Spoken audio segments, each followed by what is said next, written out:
Good morning বন্ধুরা, সবাই তোমরা কেমন আছো? আশা করি তোমরা সবাই যে যেখানেই আছো ভালো আছো। সকালবেলায় ঘুম থেকে উঠে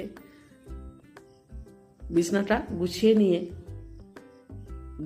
বাথরুমে গিয়ে নিজে ফ্রেশ হয়ে দাঁতটা মেজে নিলাম। মেজে নিয়ে নিচে গিয়ে আমার ছোট্ট একটু মাটির উঠোন আছে এবং ছোট্ট একটু রান্নাঘর আছে। সেই রান্নাঘরটাকে বেশ ভালো করে ঝাড় দিয়ে দিলাম। দিয়ে হাতটা ধুয়ে একটু চা খাবো। লিকার চা খাই আমি, চিনি ছাড়া লিকার চা করে নিয়ে একটু জল খেলাম। আজকে আর শরবত খাইনি, শরবত ভিজাতে ভুলে গেছি। জল খেয়ে একটু চা খেয়ে নিলাম। আজ আমি তোমাদের সাথে একটু শেয়ার করছি সারাদিন আমি কি করি। তোমাদের যদি ভালো লাগে কমেন্ট বক্সে জানিও, তাহলে আমি পরবর্তীতে আবারও এরকম ছোট্ট ছোট্ট ব্লগ করে দেব।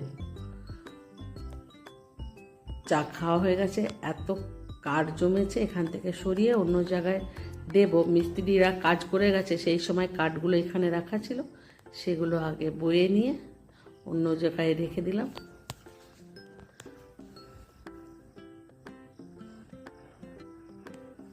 সকালবেলায় বাড়িতে থাকতে পাই না, তাই জন্য কিছু কাজ হয় না।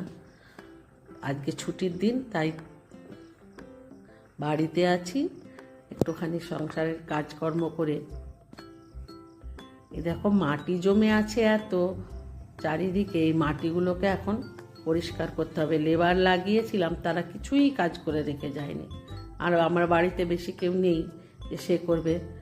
কাজ করার পর হাত মুখ ধুয়ে বড্ড খিদে পেয়েছিল, আজকে আর কিচ্ছু টিফিন বানাইনি। চপ নিয়ে এসছে, দিয়ে চপ পেঁয়াজ দিয়ে মেখে মুড়ি খেয়ে নেব। খেয়ে নিয়ে আমি আজ প্রথম ব্লগ বানাচ্ছি ছোট্ট করে। ভালো হবে না মন্দ হবে জানি না, তোমরা জানিও কমেন্ট বক্সে যে তোমরা ব্লগ দেখতে চাও, তাহলে আমি আবারও তোমাদের সাথে শেয়ার করব। টিফিন করে নিয়ে আবারও কাজকর্ম করে নিয়ে স্নান ধান করে এসেছি।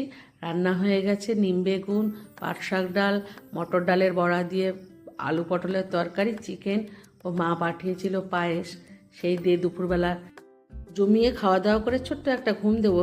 এখনই না হলে মাইক, বাড়ির পাশে অনুষ্ঠান চলছে, মাইকে কান ঝালাফালা হয়ে যাচ্ছে। সন্ধেবেলায় বাড়িতে আসলো নতুন অতিথি, পুরনো ফ্রিজটা খারাপ হয়ে গেছে, একটা নতুন ফ্রিজ নেওয়া হলো 380 লিটারের। কেমন হয়েছে তোমরা জানাবে, ভালো করে দেখাতে পারছি না। আজ রাখি, পরে দেখা হবে, টাটা।